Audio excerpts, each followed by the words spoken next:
It's a grand old flag, it's a high-flying flag, it's the emblem for me and for you. Hello, everybody, and welcome back to the Parkfield podcast, Ashes edition this week, a special midweek, mid-round podcast. Bit unusual for us, but with the Ashes starting on Friday, we thought no better time to get a few predictions from your hosts and also from some special guests who come from across the pond. Is that a thing? Is that right? Across the pond. Would that be New Zealand? Have I got that Nah. wrong? That's across the Dutch. I think there's a few ponds in between us and Yeah, one right there. Hey. The motherland. We'll go with that one. Yeah, cut that out. No, but yeah, interesting podcast ahead of us. We have an Ashes preview, if you will. It's been a long day. But joining me this week, I have the lovely Stevie Cannon. Ooh, Wow. Thank you, Christopher. I never thought I'd be introduced as lovely, but I will take it. Thank you, Do you sir. like that 360 I just did? And the lovely that was Mabel really cool, Cadian. Yep. Hello, Mab. How are you? Hello, I am great. How are you? I am great, thank you for asking. And sitting there patient and quietly, we have Jordan, who is going to be mute this episode, but she can chime in whenever she feels like she's and needed. apparently I'm not lovely either. You guys have It's okay, really Nina. nice intros. Sorry. Apparently I've got to be patient and quiet. Oh, isn't it? About halfway through that episode. About halfway through that intro, about enough. Anyway, it's been a long day. I'm Introduction. good. so- How are you? Yeah. Good, thanks. So I'm going to jump straight into match reports, and we're going to have Cano with the first 11. As of, I think we're doing the Hallam game, not the Hallam game. We don't play Hallam. I think we're doing the. Help me out here. Lindell, Lindale game. Go ahead, Cano. Thanks. all over it, mate. Mate, I'm don't worry about exhausted. this, I'm a so micro cricket tired. guru. I'm so tired. Anyway, so Anyway. yes, so a few weeks ago now, thanks to washouts and the like, we took on Lindale at Lindale. We actually got bowled out for 164. No major contributions, a few 20s. Buzz Williamson, 23, opening the stick. Trevor D'Souza, who was captain for this game because Dishy was injured. So Trev got himself a handy 23. Top score was RJ Payne, who was Jansy's bolter for the year with 25. A couple of teens in the lower order. Our man Sanj, our co-host, not with us tonight, 14. Just thought I'd give him a shout out as a co-host. And Good we Sanj. scratched our way to 164 in the bowling innings to follow up. Basically, we won. We rolled Lindale for 141. Not too many guys got away. Faraz, one of their better players, 20 odd, and this fella, I cannot pronounce his first 2 or 3 names, but one of his names is Don, so he's known as Don, and he got 36. So that was a key wicket by our man Trevor D'Souza. Bowling, shared the load really. A lot of twofers from Madouche and Nige, and the Wolf Jeffrey, and Trevor D'Souza with 3 for 17 off his 5. So well played, Trev, and another chalked up win for the Parks. Happy days. Bondy. There's a quick shout out as well. Nigel's first game for the club, that game as well. Yes, of course. New recruit mid-year, who we, funnily enough, got from Lindale, which we couldn't script it any better. But I've cut that out. Cut that out too. But no, we're stoked to have Nigel on board. Great guy, great player. Yes. So hopefully he can do a lot of good things for us going forward. He seems like he fits the mold, as some might say. You like that? Yeah. Well, Jeez. yep. Cut that out. Moving on. Moving on to Turf 4. A bit of a different side for Turf 4. They played against Hallam Clara Park in the seconds. Bit of a different side. I was away. Where was I? Footy trip. I was at footy trip, so I didn't play. Same with Cody. So Cut that out. so we left out. Cut that out. So Jordan took the reins as skipper. Good job, A Jaws. few a different on your Jordo. A different look team. Sheehan and Jordan Coots opening the batting. Literally just took the thirds openers and just whacked him in opening the twos and said, "Here you go, fellas, have a crack." They had a crack. They didn't make any, but they had a crack. The Dun came in at 3 and made a very, very, very good 59 off 76. So well done to Nadun. Nadun's first 50 for the club. Rookie at 4, made Yes. 27. Fell away a bit after that. Put 140 on the board, as we know at Parkfield. Very defendable. Believe it or not, we actually batted second. So I've just realised this and I've messed this up. Hallam batted first. Roshan and Rory opened the bowling. So we didn't defend too well. No, we didn't. So, Boy. pick of the bowlers, Lobo with 3 for 30, and Nadun, who's our keeper, took 3 for 25 off 7 somehow. That happened. And then Gerby had chipped in with 2 wickets. And then we went out to bat chasing 176, and unfortunately only made 140 with the stats that I said prior. Anyway, moving on. I've had a stinker to start. You really have. True to form. It's all good. It's all good. We'll back you anyway. How am I the host? Who are the host? Hey, Well, shut- that's okay. It's because you're VP, mate. Oh, yeah, you're right. I run the show, don't I? No, you don't. Moving on to A grade. Look, A grade had a tough day. They batted second. done. Well Thank you very done. much. See, it's Against all about Narrow, improvement. We're all about Yeah, improvement here on the Parkfield. only up from here, Cano, as they say. as they say. As they say. Narrow Warren made 216 in a 35 over match, which is tough to chase. No one really went huge. One bloke made 50. Bowlers, look, we only took 4 wickets on the day. Ray Aves took one on your razor. Hey! And Darcy Hamilton took one. I'm not sure how many wickets he's Das. taken, but on your Good lad, Darso. Das. He is a good lad. Took 2 catches too, which is good to see. And then we batted, and to be honest, not much to talk about. There's a bloke with asterisk next to his name. Not sure who that is. He made 1, so on your mate, on your asterisk. And then unfortunately we were rolled for 80, so there's not much to talk about there. But anyway, good win for the ones. Unfortunately, 2 not so favourable results for the seconds and thirds, but we move on and we push on. They're not looking too great midweek this round either, but that's a conversation for next week. Talk about the stud and dud of the week. Without Sanjay here this week, I've taken the reins of stud and dud of the week, and the way I started today, that could be a mistake. I could get this very wrong. But I've just got a message from our POM, and he says he's going to join now, so get ready for that. Start of the week. Start of the week goes to a new player of the club this year. He's come across, and we're in dire need of keepers. And then it turns out he bowls pretty handy left arm. Orthos. How do I say this? Yep, orthos. Thanks, Cano. I was looking for the appropriate word there. We'll go with left arm orthos. So he made 59, as I said before, took 3 for and took a catch as keeper and run out. So pretty much a very well-read game, some might say. He could do it all. Yes, exactly right, man. That's well done to proper under Nadun. 12s sort of shit, you know. Well done to Nadun for Keep- being keep stud it of the week. Well played. And dud of the week, look, someone very close to my heart. I spent a lot of time with him today. He's a very good kid. Unfortunately, just not the best cricketer. Came in about number 8, made a golden duck, and then bowled 1 over and went for 14. And that's Lockie Binney. So Lockie, keep training, mate. You need to. Unlucky, mate. That's about it. He's a good barman. But he is a good barman. And you know what, Give him Cano? that. He's not a bad first year apprentice either. So, you know, Oh, at I love least- to hear that. at least he's got that going for him because it's not it. But yeah, look. So now I'm going to throw it over to Cano to introduce the person who's just joined us. Yes, so if you are watching on YouTube, you're going to see a very skinny, ugly head off to the side there. It is our overseas player for this year, Sam Beadsworth. So welcome, Sam. Yeah, I'll try and keep this brief, mate. I don't want to embarrass you too much, but from discussions and people that may or may not know you over in England, you were previously playing up in the Liverpool League, which is quite a strong league, northwest coast of England, while you're at university. Your stats tell us that you spent a bit of time at Worcestershire County Cricket Club, so playing a couple of second 11 games there. So that's a very, very good effort.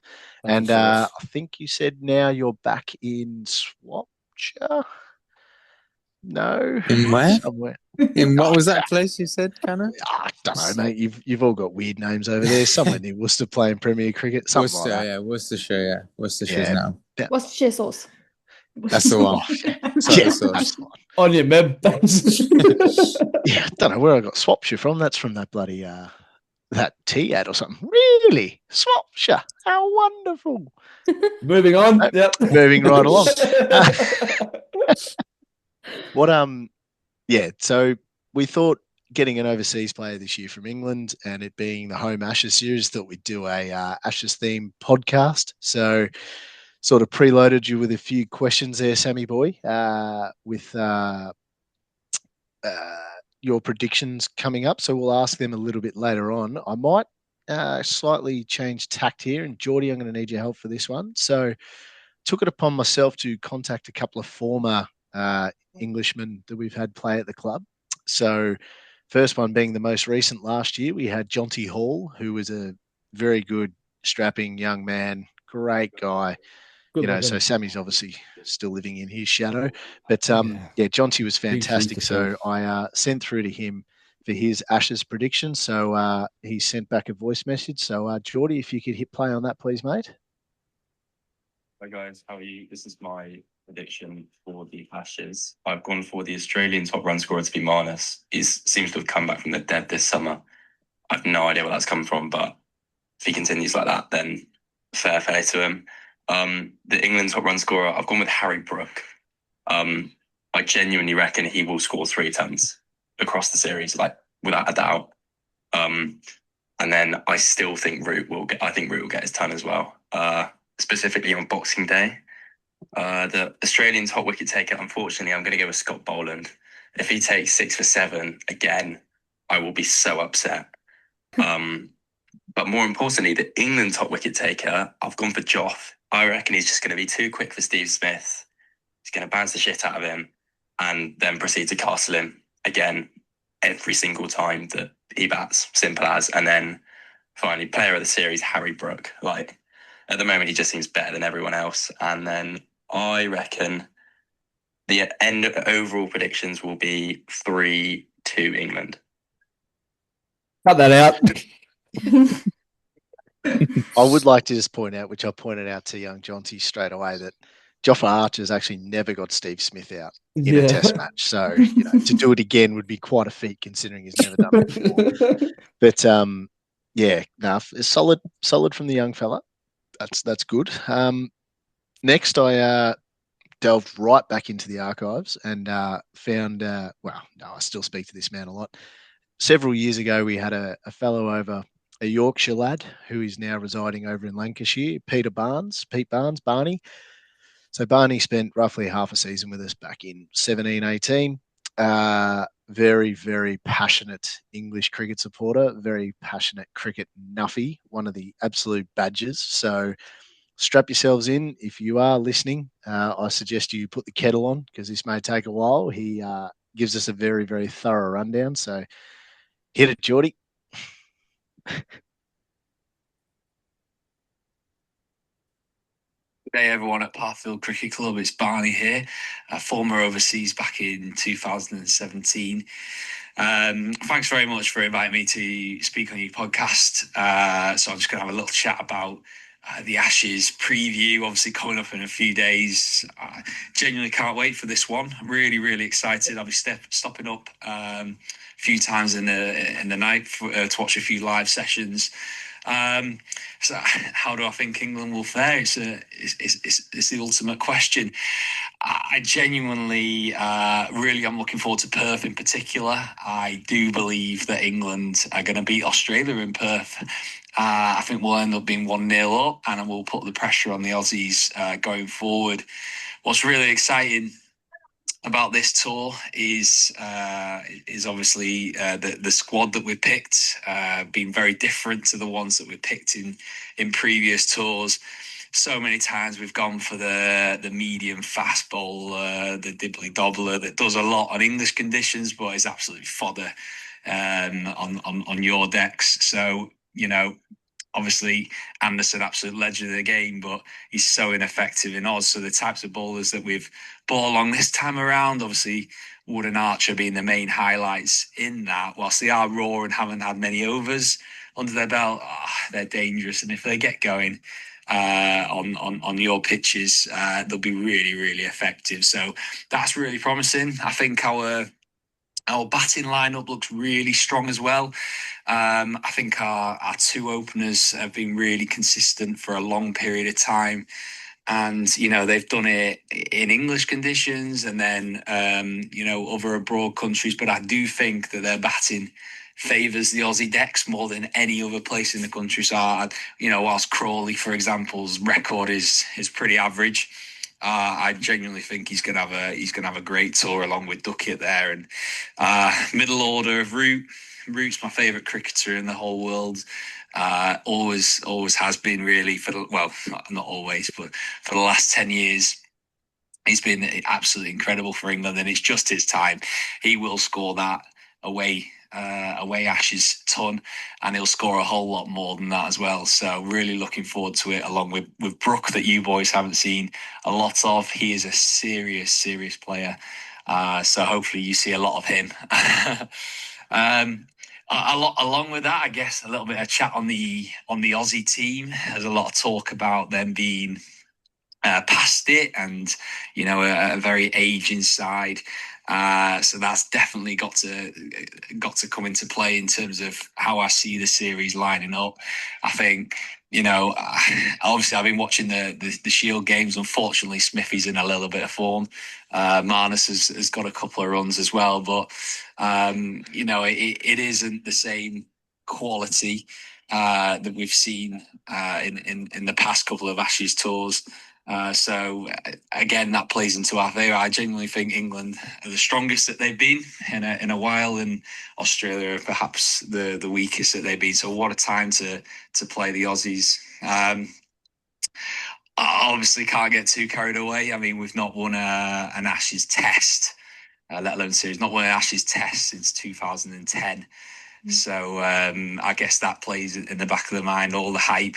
I vividly remember that obviously the last time that our boys came over and stayed up till midnight to watch that first ball, and Starkey balling Burnsy around his legs, and just thought, why did I do this to myself, get my hopes up? But this time's different. Genuinely feel like, as I said before, 1-0 up in Perth, and then let's see how we get on with the rest of the test. And I hope I'm right. Obviously, this is all on record now, so I mean, you could definitely use this against me if Australia come end up 5-0 whitewashing again. But fingers crossed not. We believe in Stokes, we believe in England, and we're definitely going to give you a good game this time. Cheers, everyone. I wish you all the best for the season, and speak soon. Thanks, everyone. Barney out. Oh, Barnard, gee whiz. Ladies and gentlemen, if you're still there, that was Peter Barnes, former overseas player from 2007. Thanks to Barney for Pondy, wake up. Mate, I thought I was going to talk on that. No, that was very good. Through, Barney. Very thorough. Just Whatever a quick shout out. Sorry, Pondy, quick shout out. Former Parkfield player, big Gary Wigham, Chief Wigham, played in the North Yorkshire Durham League up there. And Pete's brother has just taken out the award for best player in that league. So, as always, I'll keep messaging him, trying to beg him to come out and play for Parkfield next year, and we can get the better Barnes, who won't chew our ear off for 15 minutes about how England's actually good at cricket, because we all know that is just absolute codswallop. Anyway, I reckon we move on now, Pondy. Yeah, whatever Barnes you just said, I'm sure it was great. No, thank you. And you know, it's not an easy thing coming onto a podcast remotely and trying to fill the air. So very well done, mate. That was very good. Moving on. So we've got Cano didn't actually let Sam speak before when he introduced him, but I'd like to introduce Sam. Sam, would you like to say hello to the pod? Hello, everybody. Thanks for letting me speak, Pondy. At least someone does. Oh, good, mate. Nice Cano said, here's Sam, and just started talking about him without asking him. But anyway, so like Cano said, he's from Shopcha or whatever it was. No, but so what I was going to ask Sam is, obviously you've been at Parkfield for a few weeks now, and you know, we've been in dialogue, I think, for almost the past 9 months, if not 6 to 9 months. Pause. Yeah, so we're just sort of wondering how you got in touch with us.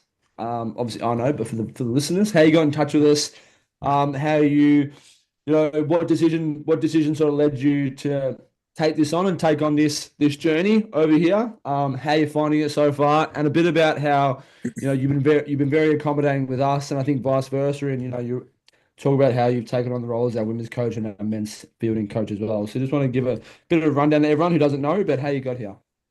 Yeah, thanks, Pondy. All started, one of my old university friends has been out here playing at Cheltenham for a couple of years. He got a job at Hardy Hose.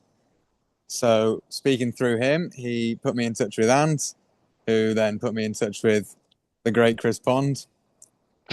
From there, everything Great. everything Don't do moved. that. Don't do that. Yeah. Pondy can take it. So keep going, Sam. From there, things moved pretty quickly, actually. Spoke to Pondy quite a bit. Had a call with Pondy and Ant. Ant was kind enough to offer up his place to stay at for me and my partner, Alana, who's also playing at Parkfield. So a bit Yes, of course. Yep. bit of a double signing there. Bit of fun. And We're actually then, more stoked about Alana coming than you, if I'm being honest. Yeah. yeah, at least she scores runs. Yep. Got that. Yeah, then spoke to Nadders when he was not on one leg, which was pretty unfortunate for him. And then Pondy messaged me about coaching, which was something right up my alley. So yeah, I was pretty keen to get involved with that. And then spent most of my summer winter, summer, looking forward to getting out to Australia. So it was, it was all sorted sort of March, April sort of time. So it was actually quite a long summer waiting to get out here then. But yeah, since I've been out here, it's been absolutely just terrific, And straight away, Ant Hardy picked us up from the airport. Is one of the most welcoming guys I've ever met in my life. He is just fantastic. Can't speak highly enough of him. Is he there right now? Is he in the background? You're holding a gun to your head. He's got a gun to my head, yeah. Do you look under stress? Blink twice if you're in trouble. Well, I'm currently sat in the MCG at a work dinner for Ant, where we've got free bar, okay. so can't speak enough about the bloke at the minute. You're trying to hurry this up so you can go back to it. Yeah, I got some Wagyu beef waiting for me, mate, at the table. Yeah, and then everyone at the club straight away. Met them the first day we landed down in Mordialloc, which was a really good night. Cancelled cricket the day after, so Perfect rain card. Lovely rain card on the first day. That was great. And then got involved with the training, coaching with the women on a Thursday night. The men's with the field, and I think, to be fair, with the field and with the men's, it's been great because everyone's just so accommodating straight away. No one, it's very easy for them to be like, who's this bloke telling me, go and do this fielding, stay later for extra catches. But everyone's just been great, throwing themselves into it, loads of intensity, and it's been really easy for me to work with. And the women's as well has been great. A very talented team. We've been a bit unfortunate with the weather and buys recently. So 4 weeks we haven't played a game, but Yeah. Sounds awesome. I know, most cricketers love that. Sounds perfect. back this week. Hopefully, if the rain stays away. It's meant to be raining, but we'll see. see. Yeah, I saw the radar before. Not great. Oh, yeah. Yeah, Big but radar. Everything's been so great so far. Everyone's been so welcoming to me. I can't ask for more, really. Oh. Lovely. Meb, do you wanna take on the Take You on. The questions. just take on, yeah. Take- Just take on. All right. So Sam, we have like a bunch of questions that we ask each guest we do have on the podcast. So I'm gonna kick us off with the first one. So it is, what 3 dinner guests would you have dead or alive? I feel like you butcher this every time. I always do, but cut me some slack. Okay, I'm tired. Dead or alive, so they could be dead. No, okay. Three. If you have 3 dinner guests at a dinner party and they can be dead or alive, who would you have? Okay, well, same thing. You got the idea, Poddy. It sounded like who did you want to die? If you have 3 guests and kill them, who would they He's be? cooking a mushroom That's dinner. what it sounded like. Anyway, Oh, so- mushroom Meb. Different color plate. Whatever. Yeah, sorry. Continue. 3 dinner guests, Christ. Well, Ant by the sound of it. I'd have to take a cricketer, so probably Shane Warne.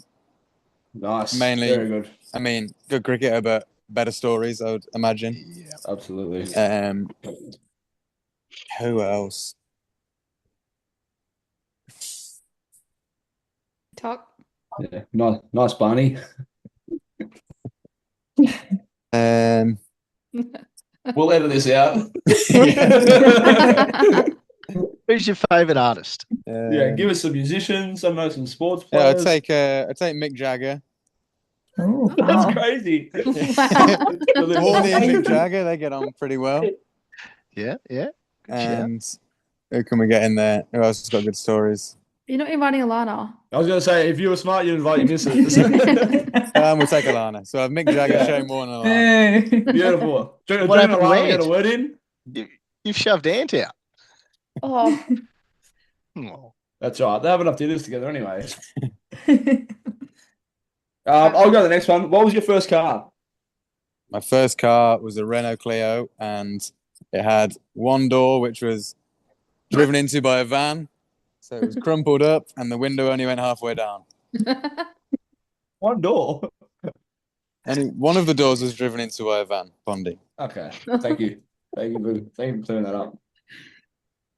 I'll take the next one here. If I'm coming to your house, what are you cooking me for dinner? What you Fish going? and chips. Good question. I'd probably go with like spicy noodles with some salmon on. Wow. Mm, That's different. We haven't had that yet. Nice. Very good. house. Oh, moving on. Jules, you want to take the next one? I'm scared. I'm No, gonna he's not butcher- much of a bowler, so maybe move to the batsman part. Oh, As yeah. He's not bad. Oh, at the that's winger. really rude. Yeah. As a batsman, what's your favorite innings? Is that how I read that question? What's your What is favorite your what? what is your personal favorite innings? Sure. Yeah, we'll go with that. Yeah, Or is personal like favorite. someone else's favorite, like No, his Oh. favorite innings. Yeah, of himself? of himself. Yeah. Okay. Jeez, fucking. Go on. Tell us how good you are, Sam. My favorite innings of myself. Right. Okay. Yeah, none in Australia. Very good. Favorite innings of myself. I'd just go probably just my top score would be 134. Nice, One, mate, three, very four. Oh, wow. Nice. good. It rolls off the tongue too. It's good. Just the 134 on your 134. Start calling you 134. How are you 134? Sam Beadsworth 134 at hotmail.com. What's your greatest sporting achievement? Greatest sporting achievement. 134. We no, I'd say my team in Liverpool, we won the T20 Cup there again, pretty against the odds, so I'd go with that. Awesome. Lovely. Nice. Awesome. All right, And what is team your orientated. What a great guy. Makes you feel real warm and fuzzy, doesn't it? Doesn't want to talk about himself. What a guy. On your 134. All right, Sam, what is your go-to karaoke song? Go to karaoke song, I'll go Piano Man, Billy Joel. Wow. Oh, you got to fight me for that one, son. I had an argument with someone the other day that they swore that Piano Man was sung by Elton John. I'm like, no, it's Billy Joel. And I'm like, my Elton John has a song that mentions pianos, but it's not Piano Man. Or Anyway, Rocket Who's Man. Elton John? Who's Elton John's Asian brother. Elton John. Elton John. He runs Did he the play noodle for the shop Western down. Bulldogs? He runs a noodle shop down the road. Actually, it's good. It's good. Doesn't command me. Yeah, half price dumplings on Thursdays. It's nice. Yeah. Anyway, Anyway. I'm going to steer this ship. Next and final question of this allotment here, Samuel. If you won the lotto, if you won Powerball, the actual Powerball, the lotto, Mega Millions, what are you buying? Oh, probably an IPL team. Ooh. Nice. Good call. Which one? Bangalore, Bangalore? Why? Kohli. Okay, Oh, good. nice. No worries. Big Coley I was fan. just thinking of The Simpsons. The Denver Broncos. Oh, you just don't know The football much. Broncos. Anyway, We can't go an episode without a Cano Simpsons reference, can we, ever? hey, and I guarantee Luke Wanless will appreciate it. Yep. At least you got one, Steve. At least you got one. Yeah. So we're not going to keep it too long here, Samuel. Now you've got me saying Samuel. Can I? Anyway, Samuel, as I was saying, Ashes predictions coming up. If you can, keep it shorter than Bunny did, because we're not that long. Give me your Australian top run scorer. I think Australian top run scorer is going to be Steve Smith. After how he batted against Victoria, it was pretty scary as an Englishman. He made 75% of the runs, really. In that, yeah. Being not out when they get bowled out for 130 is pretty. Yeah. Pretty decent. Nice. England's top run scorer, mate? England's top run scorer. I want to say Joe Root, but I'm going to go with same as John T with Harry Brook. I just think that he is too talented and will just, he's just superior to everyone else. That was good about him. He's so tall, he can get over the top of it very well. I reckon Ben Duckett's going to struggle. But anyway, that's nothing. Anyway, what do I know? All right, I'll do the next one. Australia's top wicket taker. Australia's top wicket taker. I was going to say Scott Boland, but after seeing the video today of Pat Cummins bowling in the nets, I think he'll bowl in the next 4 tests, so I think it's going to be Pat Cummins. He looked good, didn't he? Yeah. He always looks good. Yeah, gorgeous. Feel like you, He Sam. bowls Can well get. Geordie, do you want to I'll take? Yeah, go. I'll go. Yep. England top wicket taker. I'm going to go Gus None of them. Atkinson. Gus Atkinson. And my Beg main your pardon? reasoning for this is because I think he is going to be the only one to play all 5 tests. Yeah, they'll Whereas I rotate the think six. Woods and Archer will probably play By 3. default. You've picked him by default. So it'll be him. I was going to go Stokes, but again, injury concerns. So Gus Atkinson. It's surprising, Rowan- Cano, I reckon. Owen Atkinson. Well, That was funny. No one said a word about Gus Atkinson this whole lead Exactly. up too. You're the first one to say anything about him. Oh, you get ready. You just be ready, Pondy. We'll circle back to this in 6 weeks' time. Yeah. Bowl some dibbly dobblers. It's good. Who'll be your player of the series? I think player of the series is going to be Steve Smith. Ooh. Okay. Ooh. Wow. Oh. And I guess final question that's not really written down here is what's the ledger going to be? What's the result? I think that's actually the Watch first this question, but I series. stuffed it up. I'm going to sit on the fence a bit and go 2-2 with a rain-affected draw in Sydney. Most specific. He knows his stuff, the big fella. Good shout. Yeah. Yeah, wow. Nice. I'd take a Nice. 2-2. Big time. Yeah, way to be Of boring. course you would. You won 1 game in the last bloody 30 years over here or something. Of course you'll take 2-2. Yeah, well, who's won an away series more recently, Cano, eh? Oh my lord. What a shit stat. Here we go. Just Seriously. no, Hey, no. you can't even win Can an I oath. give him that one? They Yeah, need you're something. A bit of sympathy, you know, Give it's a him- moral give him something. victory. They've It's had a moral tough go at victory. it. They've had a tough That's- go at it. Give him something. Yeah, The stay poor, increased. the poor queens and royal family. You feel bad for them. Anyway, well, Let's steer clear of the royal family at the moment. Think of Prince Harry. Come on. Throw him a bone. You can't look like Prince Harry. He doesn't. Anyway, Hey, Meb. Which one's Prince Harry? The ugly one or the good looking one?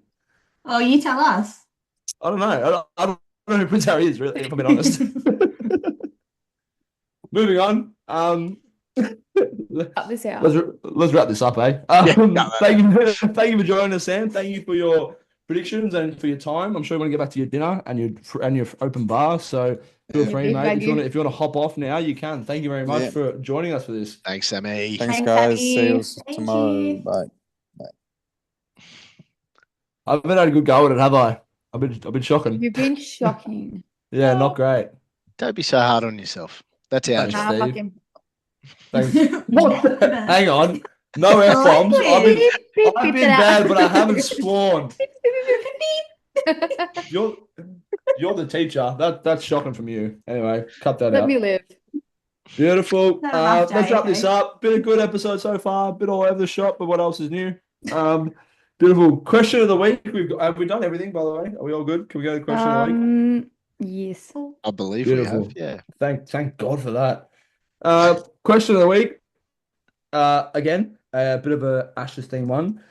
The question that's been on everyone's lips the last, almost feels like 3 months, Hey. doesn't it? I said far, so I almost went there, but had the presence of mind to steer clear. Who'll be opening the batting for Australia? That's looking more like the latter. But Marnus Labuschagne, hey, or Jake Weatherald. I'll leave that to the pundits and for those playing at home. You know what? With our history, we'll forget to put this poll up on Instagram anyway. So if you see it on Instagram, if you see it The on last one was I think something to do with the milk and cereal. was it? Yeah, it was like, do you put milk in a bowl first or do you put cereal first? What was Well, the if anyone result? does the milk first, let's be honest. Are you serious? Oh, mate. Are you? Milk first? You put But milk how do you know how much No, milk to put I'm if you don't know how saying many if cereals in anyone there? does milk first. Oh, Psychopaths. no. Yeah. Far out. Don't jump down my throat. Actually, I've got one. Do you guys do you when you make a coffee, instant coffee? Do you do your instant coffee first and then the hot Yes. water, or do you do your instant Yeah. coffee first and then the milk and then the hot Why would- water? No. Oh, So hot actually, water. Hot I've water. heard this. So you do the instant coffee first, and then you put the milk in, and you mix it because when you pour the instant coffee, when you pour the hot water on the instant coffee, you actually burn it, and you get a burnt taste. Whereas if you dissolve it in the milk first, you get a creamier. That's how I kind of do it. Yeah, it's actually a thing. Milk. Anyway, you learned something now, haven't you, people at Oh, home? there you I'm go. not welcome. doing it. Professor I have a Pond. coffee machine at work. On On that good stuff.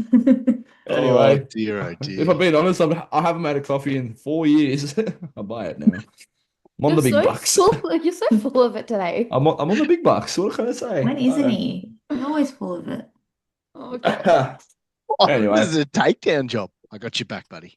Yeah, me and Cano like having coffee And you together. wonder why you introduced me as the lovely one. Have a look at you. I was Yeah. introduced as a lovely one too. Yeah, so I It was was just in the Yeah, you know what, morning. Meb? You know what, Meb? I regret it too. I'll take it back. No, you I don't. take it all back. Anyway, No, no. I'll take it all back. Anyway, everyone, thanks for joining us on this chaotic episode. Hope you guys had a good time because I'm sweating because of how nervous I am and stressing. But anyway, we'll see you guys probably next week actually for our round review. But yeah, little quick episode for you. Have fun. Listen to this before Friday, before the test, and see if our predictions came true. We actually never gave our predictions, but I don't have Yeah. time for that. So Well, should we just do a ledger? okay, rattle them off. Cano, go. 3-1 Australia with one washout in Sydney. Meb. I'm just gonna go 5-0. Big ones. Wow. Jordan. I was gonna do the same as Cano, but I don't want to do the same, so I'll do 4-1 Australia. I'm gonna go 2-2, and Australia will lose the first two, then win the second two, and then wash out in Sydney, and then the Poms will crack it about the washout too because they will have won it apparently. Yeah, but that's me, and we will retain it for the 34th year running. Oh, sorry, the I don't think that's right. 15th year running. Is that right? 2010. You Yeah, went from 15th year 34 to running. 15. How's that work? Yeah, that's how I roll, people. guy. Beautiful. Have a good night, everyone. Have a good week, and enjoy the weekend's play of cricket. See ya. Bye. See you guys. Bye bye.